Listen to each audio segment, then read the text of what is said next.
Hello friends, मैं advocate Vinod Sharma अपने channel कानून और आम आदमी में आपका एक बार फिर हार्दिक स्वागत करता हूं। दोस्तों, करीब 4-5 महीने पहले मैंने एक वीडियो पोस्ट की थी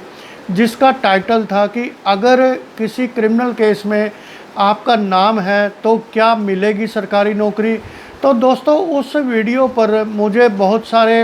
रिएक्शंस आ रहे हैं आप लोगों के, और आपके क्वेरीज आ रहे हैं कि क्या स्थिति है कि अगर मान लो किसी कैंडिडेट के खिलाफ कोई मुकदमा दर्ज है, एफआईआर दर्ज है, या उसका कन्विक्शन हुआ है, और या वो अरेस्ट हुआ है, या उसका एक्विटल हुआ है, तो ऐसी स्थिति में क्या वो सरकारी नौकरी के लिए पात्र है, क्या वो एलिजिबल है नौकरी पाने के लिए। तो दोस्तों, इसी संबंध में मैं एक दूसरी वीडियो बना रहा हूँ जिसमें मैं ये स्थिति क्लियर करने की कोशिश करूँगा कि अगर किसी क्रिमिनल केस में नाम है तो क्या वह व्यक्ति सरकारी नौकरी पाने का हकदार है कानूनन तौर पे। तो दोस्तों, इस पहले वाली वीडियो का लिंक भी मैं डिस्क्रिप्शन बॉक्स में पोस्ट करूँगा ताकि आप जो है वो वीडियो भी देखें और ये वीडियो आज वाली ये देख के और फिर निर्धारण करें कि क्या आप एलिजिबल हैं या नहीं है। तो दोस्तों, आज की वीडियो शुरू करने से पहले हमेशा की तरह मेरी आपसे रिक्वेस्ट कि आप मेरे चैनल को सब्सक्राइब करें, वीडियोस को लाइक करें, शेयर करें और बेल आइकॉन का बटन भी ज़रूर प्रेस करें ताकि आने वाली वीडियोस के नोटिफिकेशन आपको उसी वक्त मिलते रहें। तो दोस्तों, वीडियो शुरू करते हैं कि जब कोई क्रिमिनल केस दर्ज है या किसी व्यक्ति का जो है एफआईआर हुई है, या उसको अरेस्ट किया गया है, या उसका कन्विक्शन हुआ है, एक्विटल हुआ है, कुछ भी स्थिति है, कहने का अभिप्राय ये है कि वो व्यक्ति कभी ना कभी किसी क्रिमिनल केस में इन्वॉल्व रहा है। तो ये इन्फॉर्मेशन क्या हमें अपने जो परफॉर्मा है एप्लीकेशन का जो जॉब के लिए उसमें ये भरना ज़रूरी है या नहीं है, और अगर नहीं भरेंगे तो इसके क्या कॉन्सिक्वेंसेस हैं। तो पहले मैं ये स्पष्ट करूं कि माननीय सुप्रीम कोर्ट ने इस संबंध में इस टॉपिक पर अपनी कौन कौन सी जजमेंट दी हैं और क्या क्या उनकी रूलिंग रही हैं, ताकि आपको स्थिति स्पष्ट हो जाए। तो माननीय सुप्रीम कोर्ट ने state of West Bengal versus Najmal Islam के केस में ये एक महत्वपूर्ण जजमेंट थी उस टाइम की। तो उसमें कहा था कि the supreme court ruled that any person facing और convicted of a criminal case can not be considered suitable for a government appointment. कि जिस व्यक्ति पर कोई क्रिमिनल केस चल रहा है या वो सज़ा पा चुका हो उस केस में, तो वो व्यक्ति गवर्नमेंट अपॉइंटमेंट के लिए सूटेबल नहीं है, टू बी कंसिडर्ड एलिजिबल। और इसमें एलिजिबल बनने के लिए क्या इसका एलिजिबिलिटी है, a person should have either no charges, या तो उस कैंडिडेट के खिलाफ कोई भी चार्जेस ना हो पेंडिंग अगेंस्ट हिम, और have been acquitted of the charges by the court, या चार्जेस से वो बरी हो गया है, कोर्ट ने उसको बरी कर दिया है। और however it's this acquittal must be not out of A compromise.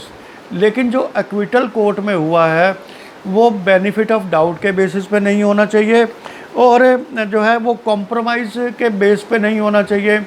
कि मान लो दूसरी पार्टी से कॉम्प्रोमाइज़ कर लिया और उन्होंने अपने जो एविडेंस है उसको वीक कर दिया, जैसे कई बार 376 में होता है, या मारपीट लड़ाई झगड़े के केसेस में होता है कि दोनों पार्टियों में समझौता हो जाता है, और या जो विटनेस है केस में अपोजिट पार्टी के, अगर वो हॉस्टाइल हो जाएं और जो है वो अक्यूज़ के पक्ष में जो है गवाही दें हॉस्टाइल होके इनडायरेक्ट वे में, तो तब जो है ये एक्विटल क्लीन एक्विटल नहीं माना जाता, ऑनरेबल एक्विटल नहीं माना जाता, और बल्कि ये जो है ये एक्विटल बेनिफिट ऑफ डाउट के बेसिस पे होता है। तो ऐसा बेनिफिट ऑफ डाउट वाला वो जो एक्विटल है वो नहीं होना चाहिए, बल्कि ये क्लीन और ऑनरेबल एक्विटल होना चाहिए, तभी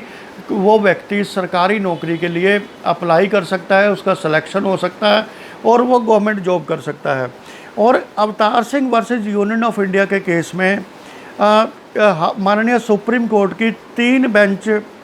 3 जजों की बेंच ने कुछ प्रिंसिपल्स ले डाउन किए थे कि जो एम्प्लॉयर्स हैं, मान लो गवर्नमेंट डिपार्टमेंट्स हैं,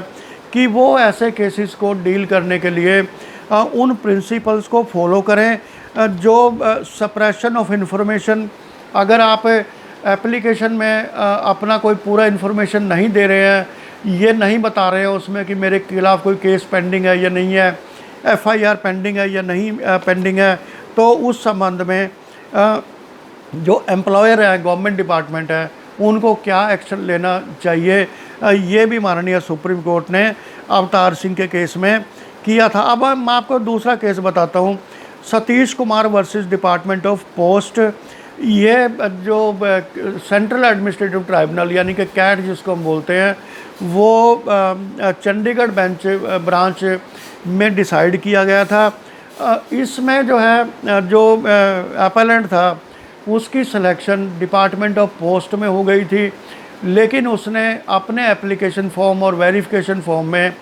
अपने खिलाफ़ हुई एफआईआर जो 323, 325, 34 आईपीसी की थी, ये इन्फॉर्मेशन उसने छुपाई। और जो उसके कॉलम थे वेरिफिकेशन फॉर्म के, कॉलम 12A, 12B, वहाँ पर जो है वो ब्लैंक रख दिए और इसने अपनी इन्फॉर्मेशन छुपा ली। तो इसको जो है डिपार्टमेंट ने इसकी सिलेक्शन को रद्द कर दिया। तो उसके बाद ये कैट में गए, लेकिन वहाँ भी इनको कोई राहत नहीं मिली। तो दोस्तों इसमें एक और केस है, बहुत ही महत्वपूर्ण केस है बेनिफिट ऑफ डाउट पे, state of Rajasthan versus Luv Kush Meena. ये एक सिविल अपील थी नंबर 3894 2020 की, और इसको माननीय सुप्रीम कोर्ट ने 24 मार्च 2021 को डिसाइड किया। इसमें एक बहुत जो इम्पोर्टेंट इसका कंपोनेंट है जजमेंट का, कि benefit of doubt in A case under section 302, 323, 341, 34 IPC, अगर किसी आरोपी को सेक्शन 302 यानी कि मर्डर, 323 मारपीट, 341, 34 आईपीसी के तहत अगर किसी केस में बेनिफिट ऑफ डाउट मिलता है और उसको एक्विट कर दिया जाता है, तो can create an opportunity for the respondent to join as a constable in Rajasthan police service. कि इसके बेसिस पे, बेनिफिट ऑफ डाउट के बेसिस पे जो ये केस था राजस्थान पुलिस सर्विस का, कि वो कांस्टेबल के पद पर भर्ती नहीं हो सकता, supreme court has repeatedly opened. और माननीय सुप्रीम कोर्ट ने बार बार ये ओपिनियन दिया है, जजमेंट दिया है, that giving benefit of doubt would not entitle candidate for appointment. कि बेनिफिट ऑफ डाउट के बेस पे कोई व्यक्ति अगर एक्विट होता है तो उसका जो है एंटाइटलमेंट नहीं होती कि वो सरकारी नौकरी के लिए अपॉइंटमेंट पालेगा। इसलिए ये अपील जो राजस्थान सरकार की थी राजस्थान हाई कोर्ट के फैसले के ख़िलाफ़, माननीय सुप्रीम कोर्ट ने इसको अलाउ किया था और जजमेंट को सेटिसाइड करके, और जो इसमें कैंडिडेट था उसके कैंडिडेचर को डिसमिस कर दिया। तो दोस्तों इन नटशेल मैं आपको कुछ चीज़ें बताना चाहूँगा कि जो इसका कोई फिक्स क्राइटेरिया नहीं है, ये एक डिपेंड करता है कि कौन सा केस आप पर लगा है, और अगर क्रिमिनल केस है, आईपीसी के तहत है या किसी और कंप्लेंट एक्ट के तहत है, और अगर उसमें कन्विक्शन हो जाता है तो वो तब जो है वो सरकारी नौकरी के लिए अप्लाई नहीं कर सकता। और अगर उसमें एक्विटल हो जाता है तो वो ऑनरेबल एक्विटल होना चाहिए, बेनिफिट ऑफ डाउट के बेसिस पे नहीं होना चाहिए, कॉम्प्रोमाइज़ के बेस पे नहीं होना चाहिए, और गवाहों के हॉस्टाइल के बेस पे नहीं होना चाहिए, बिल्कुल क्लीन एक्विटल होना चाहिए। तो वो व्यक्ति जो है गवर्नमेंट जॉब के लिए अप्लाई कर सकता है और उसका सिलेक्शन हो सकता है। तो माननीय सुप्रीम कोर्ट ने एक चीज़ और कही थी, रूल किया था कि that no one can be denied a government job on the basis of conviction और charge he faced as a minor. जो या मान लो नाबालिग बच्चों के खिलाफ जब कभी क्रिमिनल केस होते हैं या उनको कन्विक्शन होता है, तो वो ग्राउंड नहीं होगा वो गवर्नमेंट जॉब के लिए अप्लाई कर सकता है, उसका सिलेक्शन हो सकता है। तो माननीय सुप्रीम कोर्ट ने एक रूलिंग में ये व्यवस्था दी थी। तो दोस्तों इसका नटशेल ये है कि जब तक आपका केस है पेंडिंग तो आप अप्लाई तो कर सकते हैं, लेकिन वो सिलेक्शन डिपेंड करेगा कि आपका उसमें किस तरह का एक्विटल होता है या कन्विक्शन होता है। अगर कन्विक्शन होता है तो आपका सिलेक्शन नहीं होगा, और अगर एक्विटल होता है, ऑनरेबल एक्विटल होता है, तो आपका सिलेक्शन हो सकता है। लेकिन अगर उसमें दूसरे जितने भी कंपोनेंट हैं, अगर उनके तहत एक्विटल होता है तो गवर्नमेंट जॉब के लिए आप अप्लाई नहीं कर सकते। एक चीज़ और महत्वपूर्ण है कि चाहे आपके खिलाफ़ कोई भी केस चल रहा हो, अगर आप किसी जॉब के लिए अप्लाई कर रहे हैं तो उसमें कोई भी फैक्ट को सप्रेस ना करें, उसको दबाएं ना, बल्कि पूरी इन्फॉर्मेशन दें, ताकि आपका जो है एक डिसऑनेस्टी का जो चार्ज है वो ना लगे कि आपने जानबूझ के